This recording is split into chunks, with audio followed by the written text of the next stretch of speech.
Bismillahirrahmanirrahim. Assalamualaikum warahmatullahi wabarakatuh. Selamat sore, salam sejahtera bagi kita sekalian.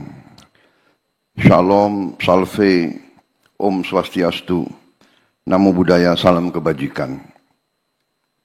Yang saya hormati dan saya banggakan, Menteri Koordinator Infrastruktur dan Pembangunan Kewilayahan, Saudara Agus Harimurti Yudhoyono, sebagai penyelenggara, Ketua Dewan Perwakilan Daerah Republik Indonesia, Saudara Sultan Bakhtiar Najamuddin, Wakil Ketua Majelis Permusyawaratan Rakyat Republik Indonesia, Saudara Hidayat Nur Wahid yang saya hormati, para Menteri Koordinator, para Menteri, Wakil Menteri, dan seluruh anggota Kabinet Merah Putih yang hadir. Hadir Menko Hukum HAM Imigrasi dan Pemasyarakatan Profesor Yusril Iza Mahendra, Menko Perekonomian Saudara Airlangga Hartarto, Menko Pembangunan Manusia dan Kebudayaan Profesor Pratikno, Menko Pemberdayaan Masyarakat Saudara Abdul Muhaimin Iskandar, Ketua Dewan Ekonomi Nasional Jenderal TNI Purnawirawan Luhut Binsar Panjaitan. Hadir juga di sini para duta besar negara sahabat. Hadir 28 duta besar dan perwakilan negara-negara sahabat. I welcome you, distinguished ambassadors, ministers, and representatives of friendly countries. Para gubernur, bupati, wali kota yang hadir, yang saya minta maaf tidak saya sebut satu persatu. Ini ada berapa ratus ini?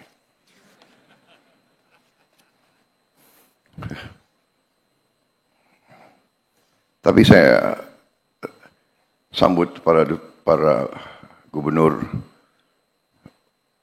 bupati, wali kota yang berkenan hadir. Terima kasih.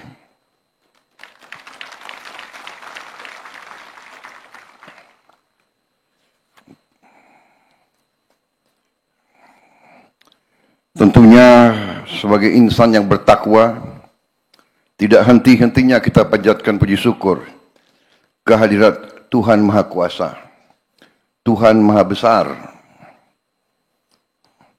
Bagi umat Islam, Allah Subhanahu wa Ta'ala yang memiliki sekalian alam, hanya kepadanya lah kita berdoa dan hanya kepadanya lah kita minta pertolongan.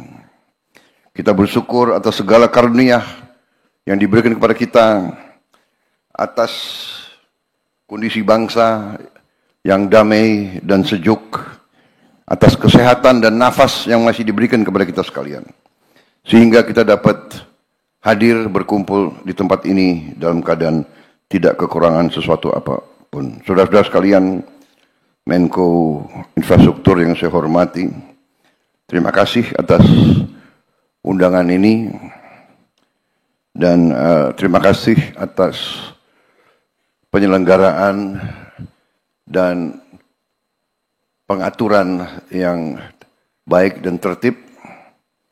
Juga terima kasih atas sambutan Saudara Menko, karena memang sudah lengkap sebetulnya, tidak perlu panjang lebar keynote address saya. Sudah lengkap kan yang beliau sampaikan. Tapi saya senang karena berarti saya tidak salah pilih Menko Infrastruktur.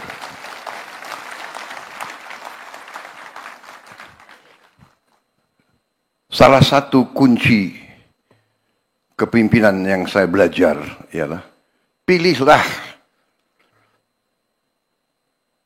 tim Anda yang terbaik yang bisa kau pilih.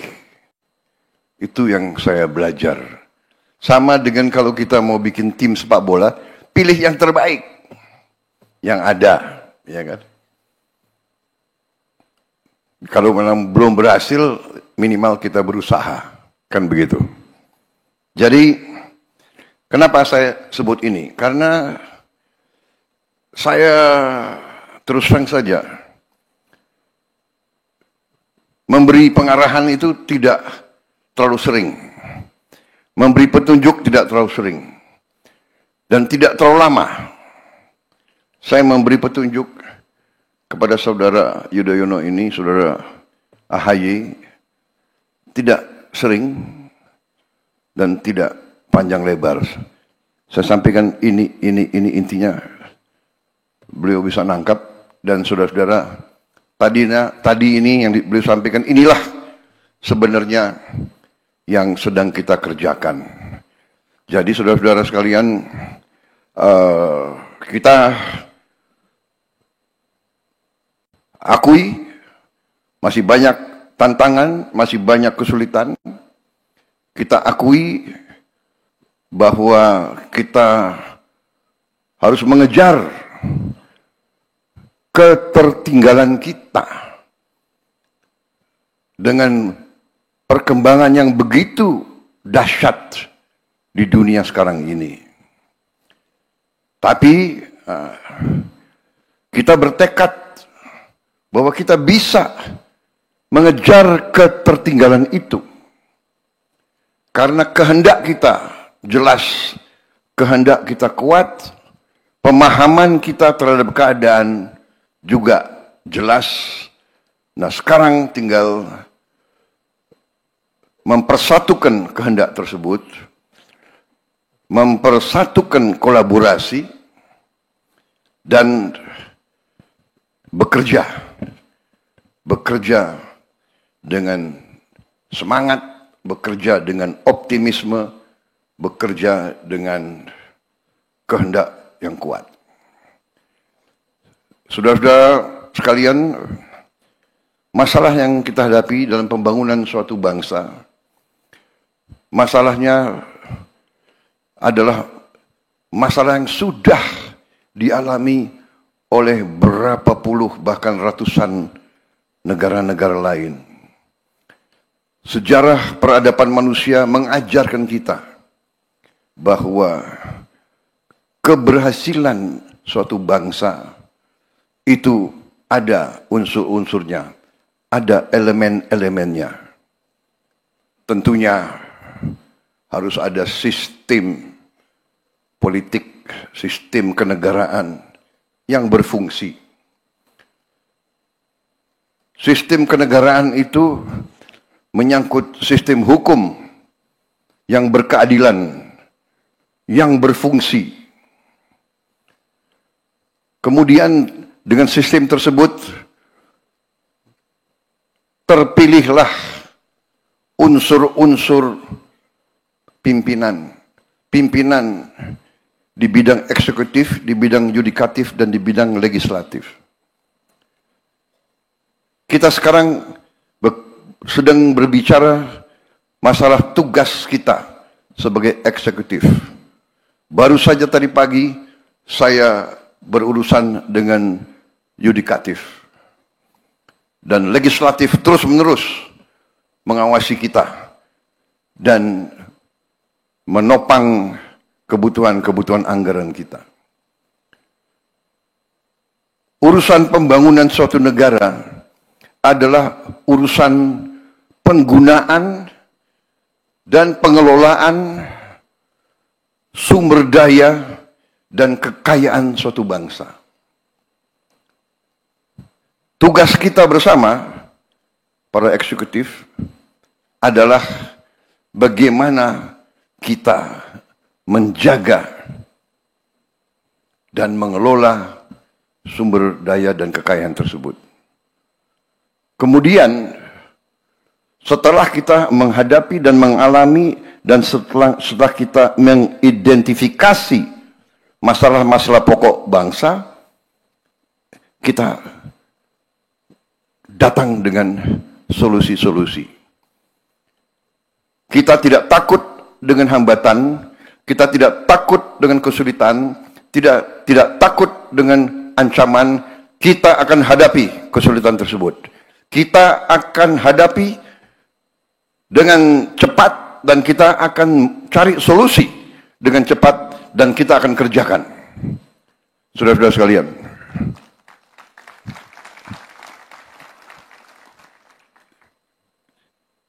swasembada pangan, swasembada energi, swasembada air. Ini krisis yang sudah diramalkan oleh PBB. Krisis dunia. Dunia sedang menghadapi krisis pangan. Ratusan juta rakyat bumi sedang mengalami kelaparan sekarang. Banyak negara yang susah menghasilkan pangan. Kita bersyukur diberi segala nikmat oleh Yang Maha Kuasa. Lahan yang luas, yang subur, air yang cukup.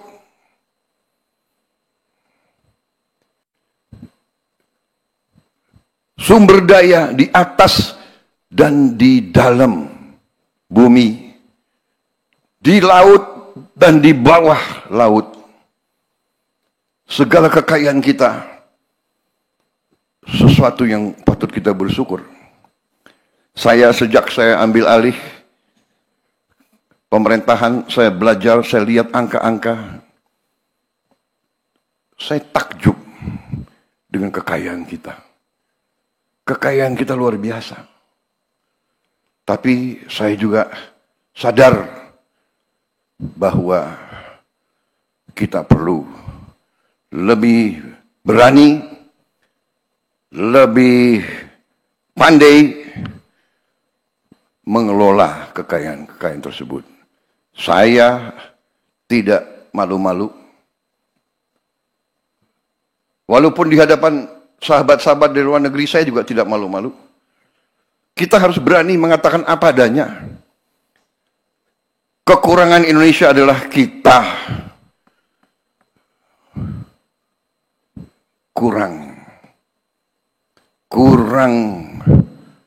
tegas, kurang berani, kurang disiplin, kurang keras menjaga kekayaan kita. Terlalu banyak kekayaan Indonesia yang tidak sampai ke rakyat Indonesia.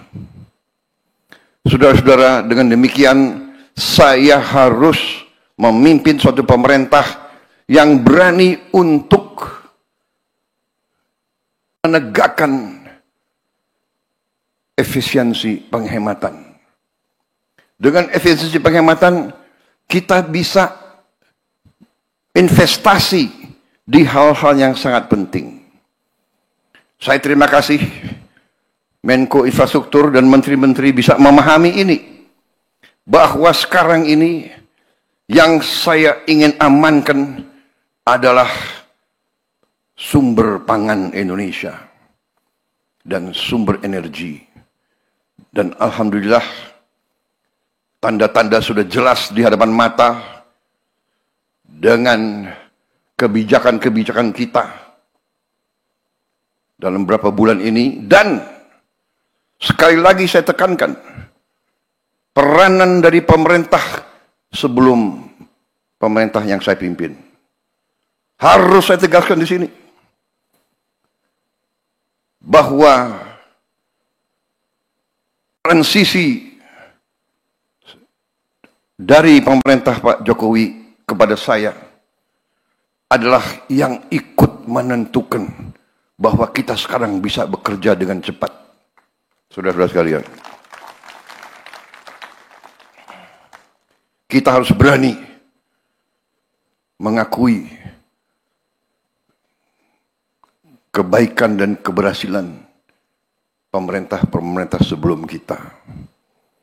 Saya tidak akan pernah malu-malu bahwa apa yang kita kerjakan sekarang tidak kecil peranan pemerintah-pemerintah sebelum ini.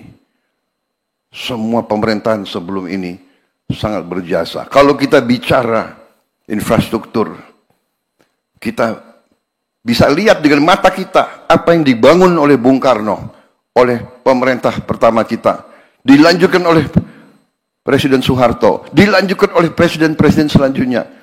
Tidak ada suatu pembangunan bangsa yang datang demikian, seolah-olah jatuh dari langit. Tidak. Pembangunan suatu bangsa dibangun dengan keteguhan, dengan kesabaran, batu demi batu, langkah demi langkah, dengan keringat, dengan darah, dengan air mata. Semua infrastruktur yang kita nikmati dibangun oleh pendahulu-pendahulu kita. Dengan demikian, yang sekarang kita lakukan adalah prioritas. Dalam tahun-tahun pertama, saya kira dalam 2-3 tahun ini, prioritas kita masih untuk menjamin pangan kita. Dan alhamdulillah, produksi pangan, prestasi pangan kita adalah terbesar sepanjang sejarah Negara Kesatuan Republik Indonesia. Mau diakui, mau tidak diakui, cadangan beras kita sekarang di gudang-gudang pemerintah adalah terbesar sepanjang sejarah Negara Kesatuan Republik Indonesia. Di bidang produksi beras dan di bidang produksi jagung. Dan prestasi kita di bidang teknologi, hektar demi hektar, sudah cukup seimbang dengan prestasi negara-negara lain. Produksi beras kita yang saya lihat terakhir di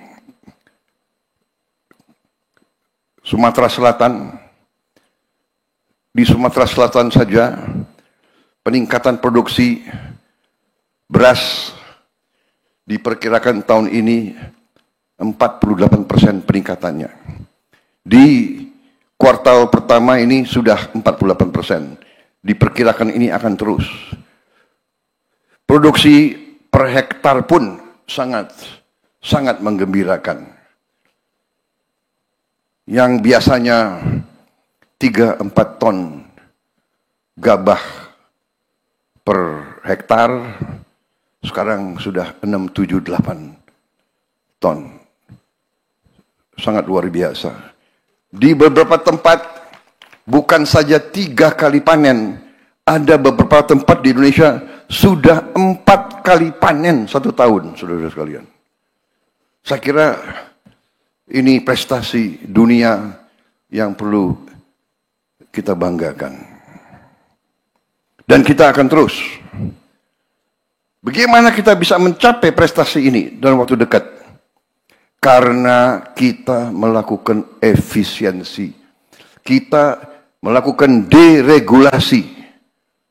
Peraturan yang kita bikin sendiri, yang menghambat diri kita sendiri. Birokrasi yang bertele-tele.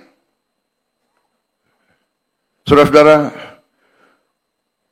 pupuk dari pabrik milik pemerintah Indonesia, pupuk yang disubsidi oleh APBN, keluar dari pabrik menuju petani, tadinya 145 peraturan.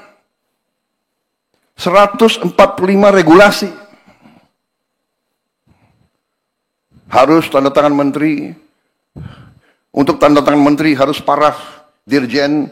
Dari situ persetujuan gubernur, persetujuan bupati, persetujuan camat, baru ke petani. Saya coret itu semua.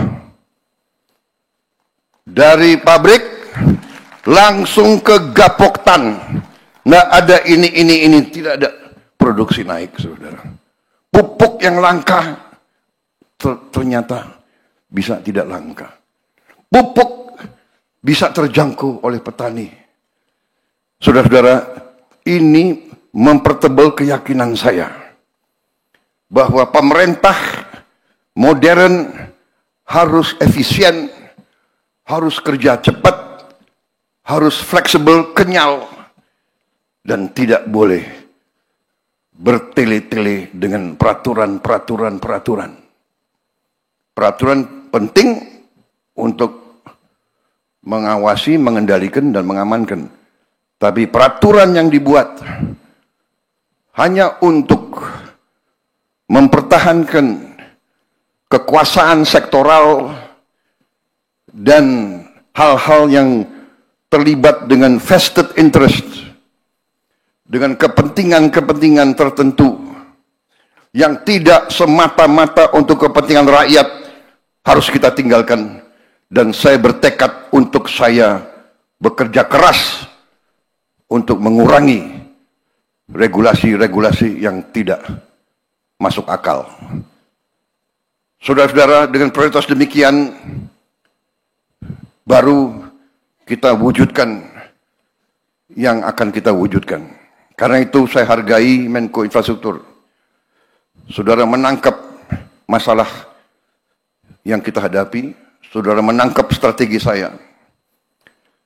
Prioritas untuk itu, infrastruktur sekarang saya mengundang sektor swasta dari dalam negeri dan luar negeri untuk ikut terlibat dalam pembangunan infrastruktur kita sebesar-besarnya.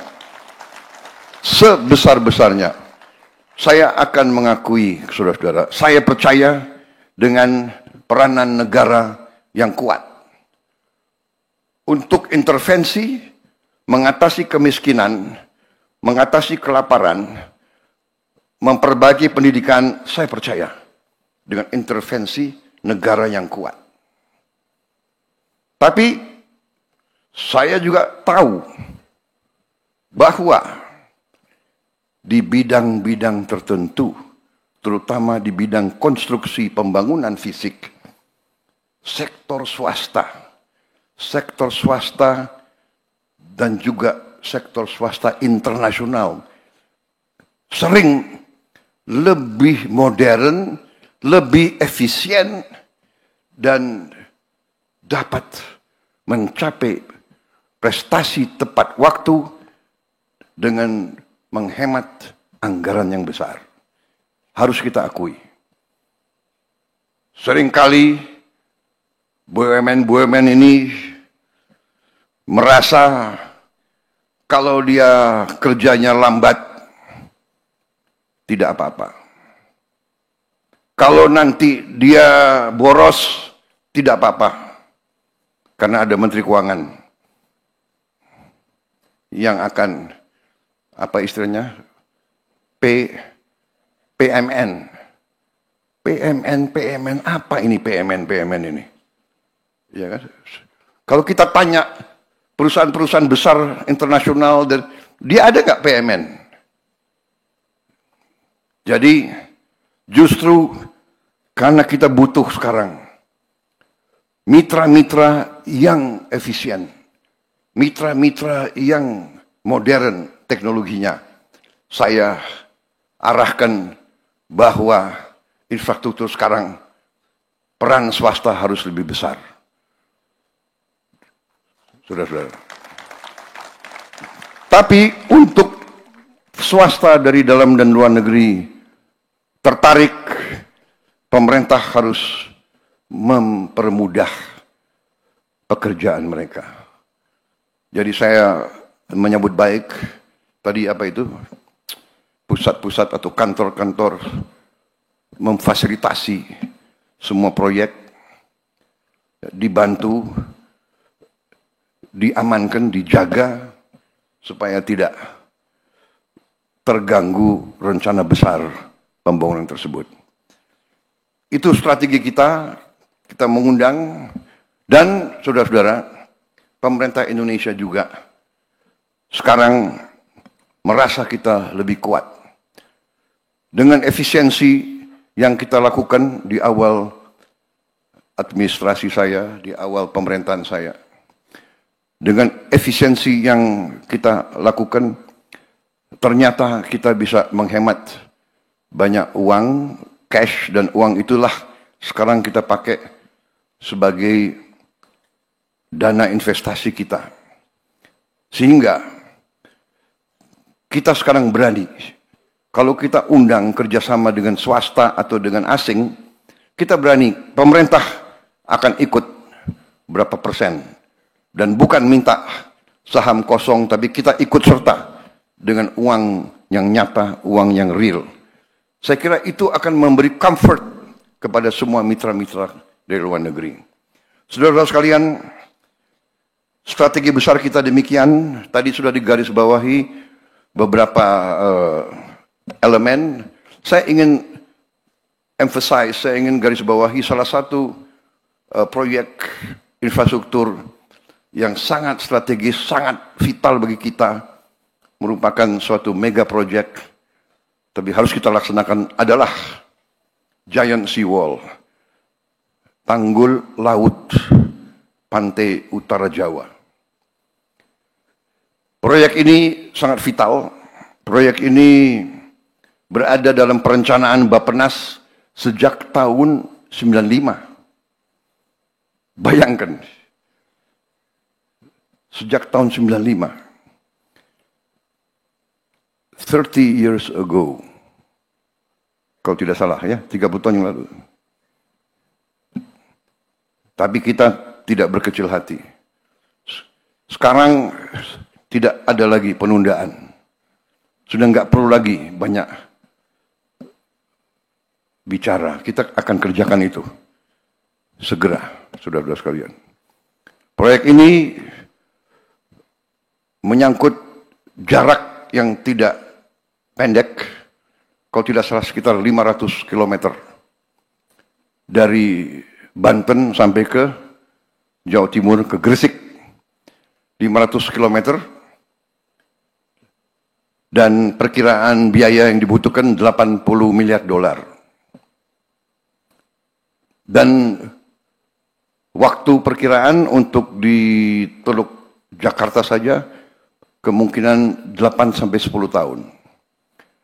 Kalau sampai ke Jawa Timur mungkin membutuhkan waktu 20 tahun.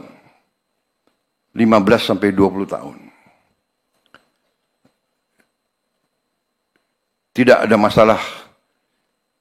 Ada pepatah kuno. Perjalanan 1000 kilometer dimulai oleh satu langkah. Kita akan segera mulai itu. Saya sudah perintahkan suatu tim untuk roadshow keliling. Dan dalam waktu dekat saya akan bentuk otorita, badan otorita Tanggul Laut Pantai Utara Jawa. Orang Indonesia senang dengan singkatan-singkatan. Jadi kita lagi cari singkatan yang enak itu. Badan Otorita, BO. Tanggul Laut Pantura Jawa, TLPJ. Jadi BO, TLPJ. Kalau disingkat gimana itu? Iftitah gimana kalau singkatannya itu? Apa?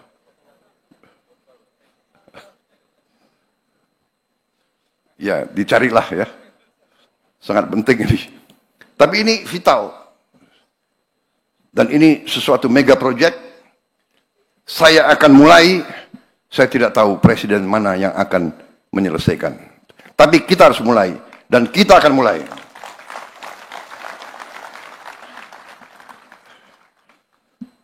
$80 miliar khusus Teluk Jakarta, kemungkinan 8 sampai 10 miliar dolar. Kalau 8 sampai 10 miliar dolar saya kira kita sendiri mampu. Di sini ada hadir Gubernur DKI, hadir tidak? Enggak hadir. Waduh, ini coba diselidiki kenapa tidak hadir. Pakai kacamata biar saya. Tapi saya sudah ketemu. Saya sudah ketemu berapa hari yang lalu, dan saya sudah kirim utusan, ya, tanya, Gubernur DKI Dukung proyek ini atau tidak? Saya dapat jawaban dukung. Alhamdulillah. Karena APBD-nya DKI sangat besar. Jadi saya bilang, DKI harus urunan. Pemerintah pusat urunan. Jadi kalau 8 miliar dolar, katakanlah 8 tahun, berarti 1 miliar dolar 1 tahun. Menteri Keuangan sudah kelihatan tegang melihat. Tenang Bu, DKI nyumbang. Jadi DKI setengah, pemerintah pusat setengah. Karena ini untuk DKI sebenarnya. Ya, jadi Tanggul Utara DKI, kemudian nanti selanjutnya di depan Semarang, prioritas kita adalah DKI Semarang. Semarang, Pekalongan, Brebes itu air sudah mengancam kehidupan rakyat kita, harus segera. Dan ini sesuatu yang harus kita laksanakan dan kita terbuka. Perusahaan-perusahaan dari Tiongkok, dari Jepang, dari Korea, dari Eropa, dari Timur Tengah yang mau ikut silakan. Tapi kita tidak tunggu, kita akan gunakan kekuatan kita sendiri. Saudara-saudara sekalian, demikian yang ingin saya sampaikan. Saya minta maaf kalau keynote saya tidak panjang. Saya kira saudara-saudara juga tidak mau kalau saya terlalu panjang bicara. Betul ya? Betul. Terserah. Saya datang sesuai permintaan audiens. Mau singkat atau panjang? Mau singkat atau panjang?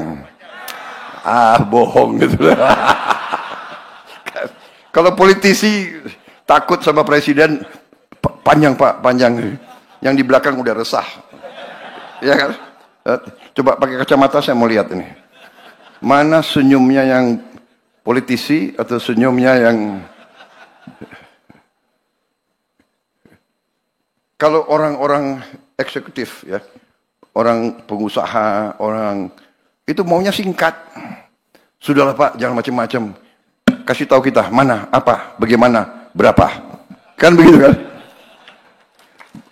Kan begitu. Ya. Who, what, why, where, how much, and how much for me. Right? Yeah, no need to talk too much, talk too long. Saudara-saudara, karena ini sudah dibuat oleh staf saya, kasihan kalau saya nggak pakai. Kita akan terapkan disiplin fiskal. Karena saya dilihatin oleh Menteri Keuangan terus. Ya. Kita akan sederhanakan perizinan dan proses pengadaan lahan. Sudah saya singgung. Kita akan perkuat kerjasama pemerintah dan badan usaha swasta. Kita akan perkuat kerjasama pemerintah pusat dan pemerintah daerah. Saudara-saudara sekalian, kita sekarang memiliki Danantara, Sovereign Wealth Fund, di mana Danantara siap ikut infrastruktur, ikut investasi pada proyek infrastruktur. Demikian saudara-saudara yang ingin saya sampaikan, kita berada di ambang transformasi besar, kita optimis. Saya sudah melihat angka-angka itu, kekayaan kita luar biasa. Saya percaya dalam 2 tahun, mungkin mulai tahun depan dan selanjutnya, kita bisa tertibkan kekayaan-kekayaan itu.